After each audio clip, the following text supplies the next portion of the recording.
প্রতি বছর ঈদের আগে এই ধরনের অস্বাস্থ্যকর কারখানাগুলোতে সেমাই তৈরির বিষয়টা বারবার চলতে আসছে। এই বিষয়টা একটু বলুন, আজকের অভিযানের স্বাভাবিক পরিস্থিতি।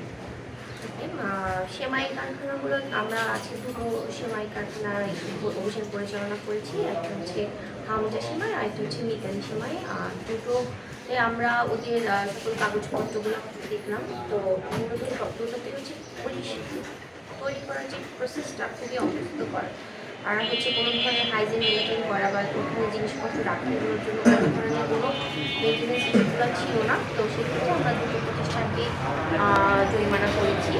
তো আমাদের এই ঈদের পূর্বেই সাধারণত সেমাই কারখানাগুলো হচ্ছে অ্যাক্টিভ হয়। তো দেখা যায় যে যেহেতু প্রোডাকশন বেশি করার জন্য অনেকেই এই সুযোগটা কাজে লাগানোর চেষ্টা করে। তো আমাদের এই অবস্থা অব্যাহত থাকবে। আমরা আপনাদের সকল তথ্যপত্র দিয়ে আমাদের সহায়তা করার জন্য অনুরোধ জানাচ্ছি। Thank you.